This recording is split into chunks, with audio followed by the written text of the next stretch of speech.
Let's talk about everything you need to bring for a private party or a pop-up. So first things we need to do is have chains for someone to be able to purchase.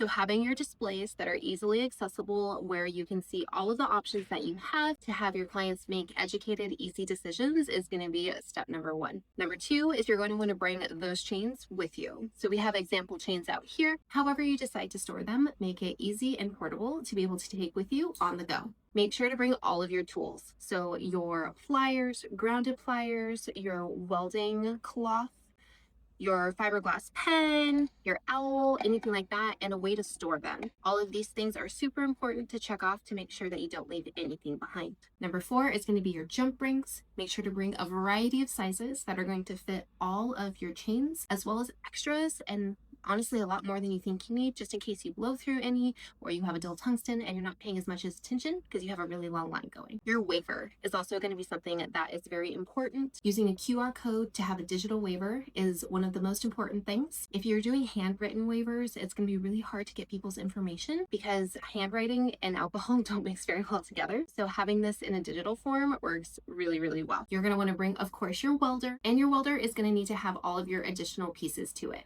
So your stylus, tungsten, power cord, grounded pliers or grounding clip, whatever you decide to use, make sure you have all of your pieces ready to go for your welder. Make sure you have eye protection, so for yourself as well for your clients, and your aftercare. Those are going to be really great things to be able to up your revenue to help your clients take care of their pieces the best way possible. You want to bring power. Power is going to be something that you don't always have access to, so highly recommend bringing a jackery or some way to be able to be completely contained. Last but not least, bring everything in a rolling Hulken bag so that way you are able to be on the go and mobile. I hope this helps, and we can't wait to see you soon.